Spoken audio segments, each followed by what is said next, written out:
our discussion of networking. So, what we have a quick recapitulation. So, the last class what we have understood is what's communication and what's networking, right. So, communication is a point to point thing where successfully you can transfer information through a particular media, let us say wireless or wired media. So, whatever it is, it might be fiber optic, it might be coaxial cable. So, we have understood that part, and then we have started discussing about how we can make networking. So, multiple users simultaneously try to use that from this point to point link. How do we construct a networking among those users? So, that is something we have started discussing, and then we have started discussing in networking what we can do to actually make it cost effective and make the infrastructure more utilized, and so that we can scale the infrastructure as number of users and their request increases. So, this is something we have seen. So, from there what we have started discussing is the first genesis of network, probably that is called the voice or telephony network. So, today we will be concentrating on this particular telephony network. People have how people have started deploying them, what is the salient feature of those that kind of network. So, this is something we will be starting to discuss. So, if you now see, so this is a typical telephony network. So, in telephony network as we have discussed, so the networking has to be done like this. So, suppose I have few nodes in a locality who wish to communicate. So, let us say this 1, 2 and 3. These are the nodes which who wants to communicate to each other. So, basically as we have discussed, so we will be putting a switch over here and we will be giving connectivity from each node to that switch. That is very good for doing local networking. So, then if we have also talked about the Strowger automated switching. So, that switching can be made automated. So, that if user wants wish to talk to 3, then the connectivity will be given accordingly through the switch. If user 2 wants to talk to 3, so accordingly the connectivity will be given. So, that can be done locally. Now, what about suppose in another geographical location some other user, let us say user 4, 5 and 6 are there. So, again how do we connect? We probably will not be connecting all these 4, 5, 6 because they are distant user. So, if we again connect them to that same switch, that switch 1 let us say we have talked about. So, if we connect them to that switch 1, then a huge amount of infrastructure again has to be put. So, what we will be doing? We will be actually putting another switch close to in close proximity to these users and we will connect them. So, that user 4, 5, 6 can talk to each other, but we have to also, because it is networking. So, we have to give facility so that 1 to 3 any one of them can also talk to 4, 5, 6. So, there might be another locality also where some more users are connected. So, let us say 7, 8 and 9. So, this is actually switch 2, this is probably switch 3.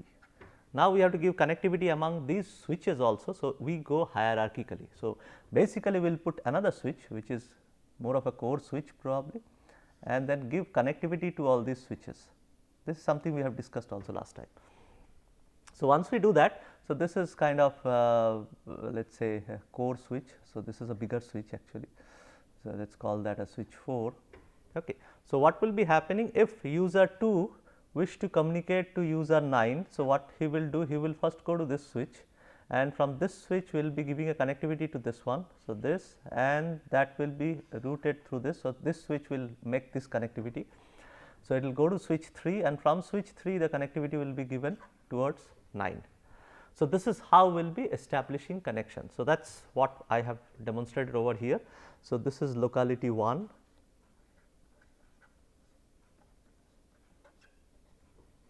This is probably locality 2 and this is locality 3. So, they have their switch. So, this is switch 1, let us say this is switch 3 and this is switch 2. And then the users in each locality, they will be actually, this is actually called a local subscriber loop in telephony, this one. So, all the end users will be connected to the local subscriber loop. So, this is that switch, and from there the terminology was that from this switch to a bigger switch, they used to call that a trunk. That is why these calls used to be called as trunk call. Okay. Whenever you are going, means outside your locality, probably that used to be called STD or trunk call actually. So, this trunk, so basically you have a trunk link and then followed by a trunk switch which connects all the other local subscriber loops, and then you used to get connectivity. So, whenever you dial a particular number, so there were unique numbers for everybody, each of these. So, whenever you dial a number, what used to happen, so those whatever number you dial, from there they used to know that where the user is. Okay. Accordingly, the network used to construct a switching configuration through the entire network. So, it goes to that, then this switch from that number you have dialed, he will be knowing that I have to go to the trunk switch, it is not in this locality. So, trunk switch will know where that user is, so that might be in switch 2. So, he used to give this connectivity, and then switch 2 will be knowing okay, that user the incoming call is intended to connect to is in my locality. So, he used to make that switching. Okay. So, this is how whenever you dial a number, this switch configuration used to be made. So, that means that is why it used to be called as circuit switch network. So, what does that means? Actually, we construct a circuit even before giving connectivity. Okay. So, even before you start talking, you first with that number you construct a connectivity through the entire network, or you reserve a circuit.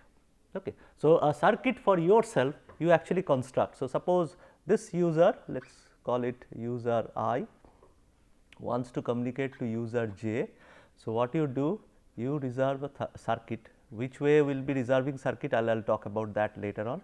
So, you reserve this circuit end to end, and you actually means so you first construct that circuit through the switches. So, all the switches are automated. So, they actually they understand that numbering system. So, there is a protocol called SS7. Okay. Through that they will be understanding this particular thing, they will be configuring themselves. So, once it is being configured, so this particular link will be completely dedicated to you. Okay. So, or I should say user I to user J, this will be dedicated to that, and that whatever associated bandwidth they will have, that might be a 64 kbps bandwidth for a voice channel. So, that will be completely dedicated to them, whether they are using it. So, suppose once you create the circuit, then the data transmission will be going on. Now, in between, if you are not saying anything, or your other counterpart is also not saying anything, that means no information is being carried, but the circuit is still for you as long as you are connected. Okay. So, that was the terminology they used to use for this. So, you first construct a circuit through the network, then you reserve that circuit is for you only, exclusively for the entire duration of your call, and then you start transmitting the data through that circuit. Okay. So, whenever you start transmitting the data, now the circuit is constructed, all the switch configurations are done, whatever data you will be throwing, it knows that it has to go through this path to the end user. So, it knows already. So, you, and that is why it used to be called as a circuit switch network. So, it is a constructed circuit over which you transfer your data. So, as you can see over here, two things are coming. So, first you have to construct a circuit. So, basically create a circuit,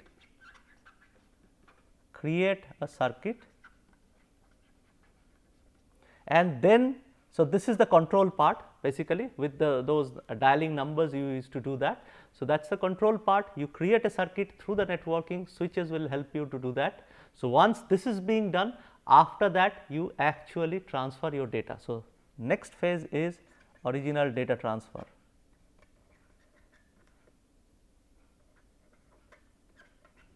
Original data transfer used to happen. So, basically then you start transferring the data. So, this is the technology they used to use. Now, let us try to go a little bit inside that. So, the switches we have already talked about. So, they are automatic switching, of course, Strauzer introduced it, and then after that the switching has been has become much more sophisticated. We will talk about this switching when we will be discussing circuit switch network in some future classes. Okay. And what kind of switching they do? There is a time switching and space switching. So, that is also something we will be discussing later on, that switching technology and all those things. And there is also, other than switching, there is also some other thing which is called the multiplexing.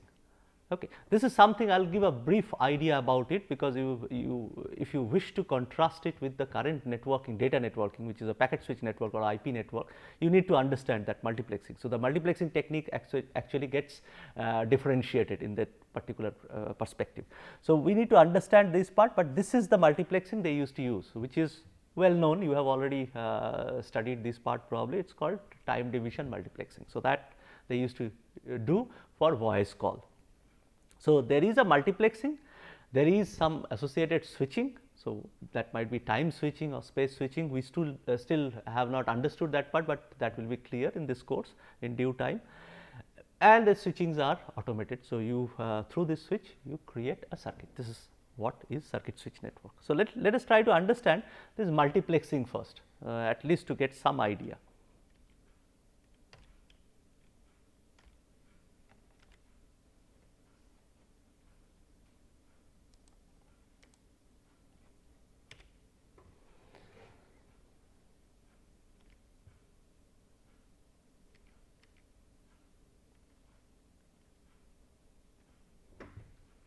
Okay.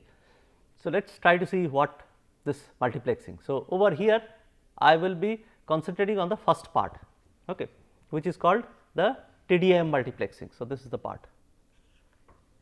Okay. So, let us try to see what is TDM multiplexing. So, TDM multiplexing is something like this. So, multiplexing is somewhere if you have, let us say 2-3 users are connecting. So, let us say 1, 2, 3, you might have some more users, let us say 4, let us say I also have 5, and it is coming to the switch. Now, from this switch through the trunk it has to go to some other, let us say trunk switch to some other locality. Let us say user 1, 2 and 5 wish to go out. Okay. So, basically this user 1, 2, 5 and it might be even more than that. So, in a locality there might be hundreds of users, out of them 90 users probably at a particular time wish to communicate outside the locality. So, all those 90 users you have to take. Do you want to take them individually over here, or you actually, the better idea will be you multiplex all of them together. So, suppose there are some user, let us say 1, 4 and 3. Okay. So, they want to talk to this locality. So, I can actually eventually multiplex them, create single stream. So, that stream through the trunk it will go, and this trunk switch will manage that single stream. So, basically if we multiplex, the trunk switching and associated handling of those data will be little bit easier. So, I can always do that, because 3 of them are going to the same locality. So, why should I individually construct switching logic for everybody? Instead of doing that, I can actually multiplex them beforehand and then do all the things together in between. So, that in between networking becomes simpler. So, that is one of the reason why we wish to do multiplexing. So, how do you do multiplexing? Let us try to see. So, let us say generally what happens, before going into multiplexing, let me talk about little bit on this voice traffic. Okay. So, voice, we know that if you see the frequency domain, it generally from 300 hertz it occupies up to 3.3 kilohertz.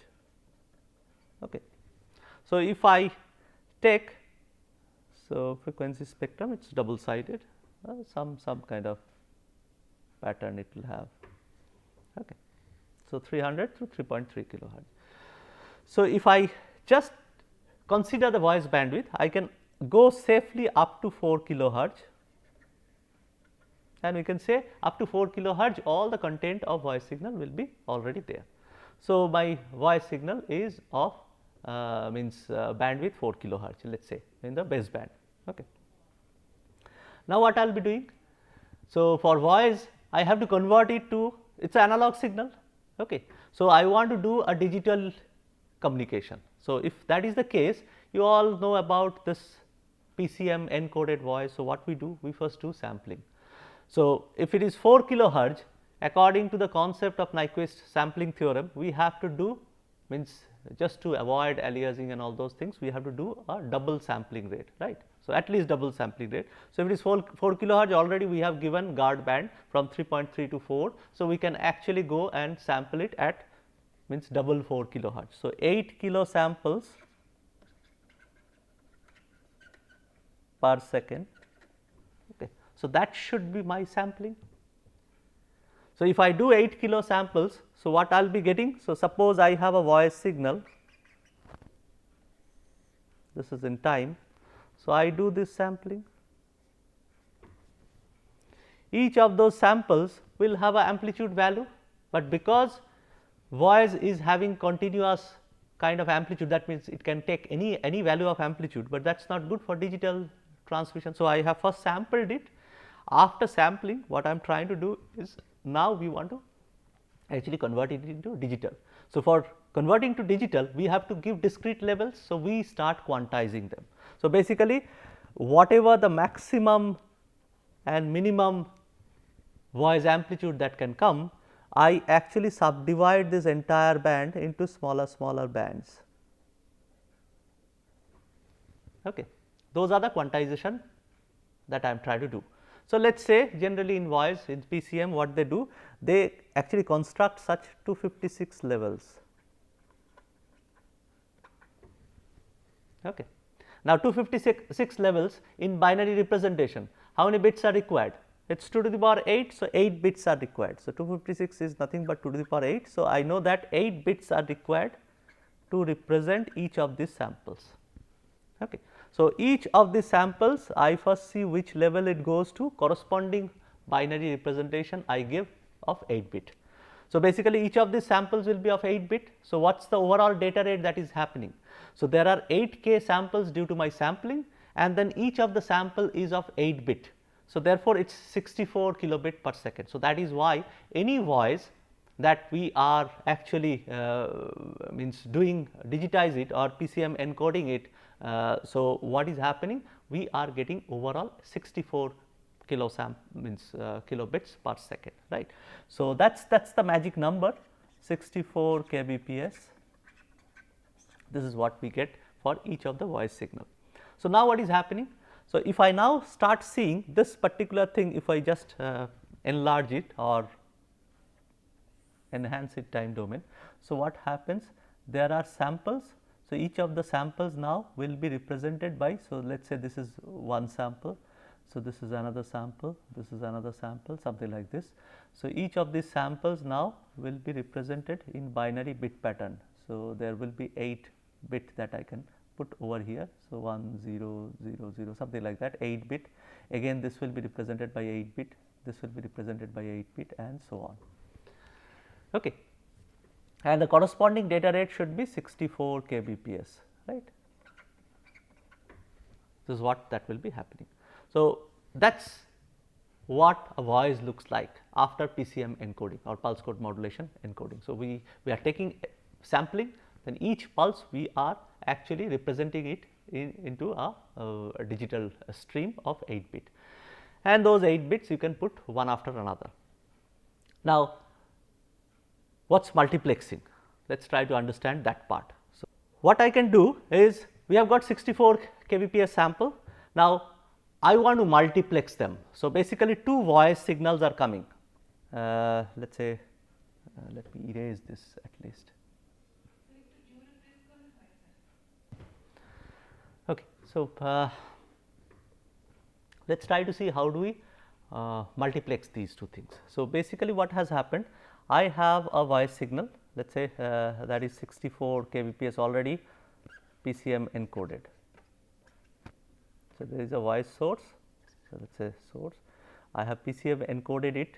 So, how that will look like in time domain? So, it will look like every sample has 8 bits. So, this is the 8 bit representation. So,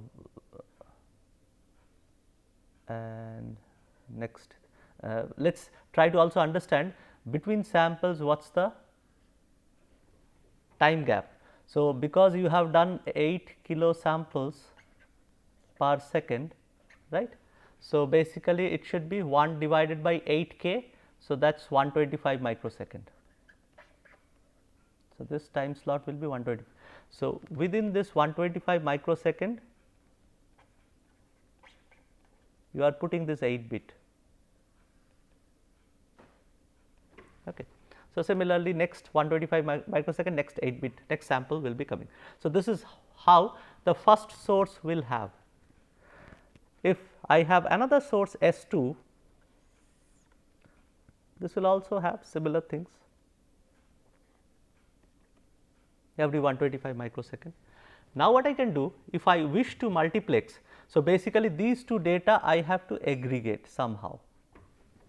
Okay. All I have to do is this, remember this 125 microsecond, within that both these data has to be, because that is the one sample period. So, one sample can accommodate up to 125 microsecond, because next 125 microsecond another sample will come. So, within this somehow I have to transfer both data, because both have their 8 bit data. So, what I can do, eventually I can put them side by side. Okay. So, this will be representing 8 bit, this will be representing 8 bit. So, now within 125 microsecond I have to transfer, instead of 8 bit, 16 bit. Okay. So, that is the crux of this multiplexing. So, what will be happening, because I am transferring more bits within 125 microsecond. So, my data rate is getting increased. So, this will be, instead of 64 kbps, this will be now 128 kbps. Okay. But what is happening, if I see in time, so this is let us say source 1's data, this is source 2's data. So, again I will be putting, interleaving them, source 1's 8 bit data, source 2 8 bit data in next 125 and I keep on doing that. Okay, 1, 2. So, in the other end, when I am intending to demultiplex, what I will do, I construct from this 128 kbps, I will be actually selecting 1's data and I put it in this 125 microsecond. Okay. So, time dilate it. If I do that, so in this 125 microsecond, now this 8 bit data will be there, again next 125 microsecond. So, just 1's data I will pick. So, I pick this one and put it over here, next this one. So, I skip this one, next pick next 1's data and I put it over here, so on. And for 2 I will be doing the same thing. I put 2's data over here, next 2's data over here, and I keep doing that. So, basically I will get 1 and 2's data separately. So, this is the crux of multiplexing and demultiplexing. So, if you wish to multiplex more than 2 things, you can always do that, only the data rate will be increasing. So, basically what will be happening, suppose n multiplexing I want to do. So, basically there are n sources and all of them I want to multiplex. So, what will be happening? Within this 125 microsecond, so there will be n such 8 bit symbols. Okay. So, basically what will be the data rate, corresponding data rate of the multiplex symbol? So, that will be 64 into n kbps. So, basically the data rate gets increased as you multiplex higher and higher number of streams. So, this is what will be happening. Okay. So, that is how we wish to do multiplexing. So, as you can see, I have already demonstrated over here. So, what we are trying to do is, we are trying to multiplex 3 streams. These are, this width is 125 microsecond. So, 3 of them. So, basically they will be keep on getting data. So, for source 1, this is the data 1 probably, then data 2 and so on, it will keep on going. For source 2, it is data 1, data 2, source 3, data 1, data 2, I have color coded them, source 1, source 2, source 3. So, because 3 of them I am trying to multiplex, so rate should be 3 times that 64 k. So, what I am trying to do, within the 125 microsecond, we are actually taking data 1, I am putting it over here, it will be squeezed in time because the data rate has been increased. Source 2 first data I am putting over here and source 3 first data I am putting, and their sequences are properly done, 1 then followed by 2 followed by 3, and that sequence you maintain. Okay. So, that is called the TDM multiplexing. So, by this multiplexing, what is the facility you get? Basically you can agglomerate all the incoming sources into a single stream. Okay. So, that is one of the facility that you get, that is one thing.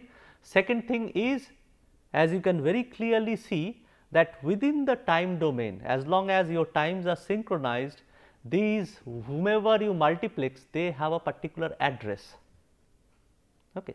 So, the first one of these slots, that is identified to be the data of the first stream. So, basically as your this streams are synchronized, or you can your frames are synchronized, you can actually pick the data from which source it is coming. So, by seeing the location, position, timing position of the data, you can already tell that where from it is coming in the multiplex source, right. So, this is for time division multiplexing, this is what is happening. Okay. So, this is the advantage. So, basically you do not need to actually specify from here. If you try to see from the output, already from the location of the bits, you know which from which particular place this data is coming. So, or which particular source the data is coming. So, basically the timing is already giving you the address from where it is coming. This is what is happening over here, and you are precisely multiplexing them one after another. Okay. But that has a disadvantage. Let us try to see that. Probably this is the most important part where from packet switching, sorry, this circuit switching, actually packet switching or IP switching actually came into picture. So, let us try to see, if suppose this voices are all of 64 kbps. Now, suppose this 64 kbps is not always, means they are not filling the data all the time.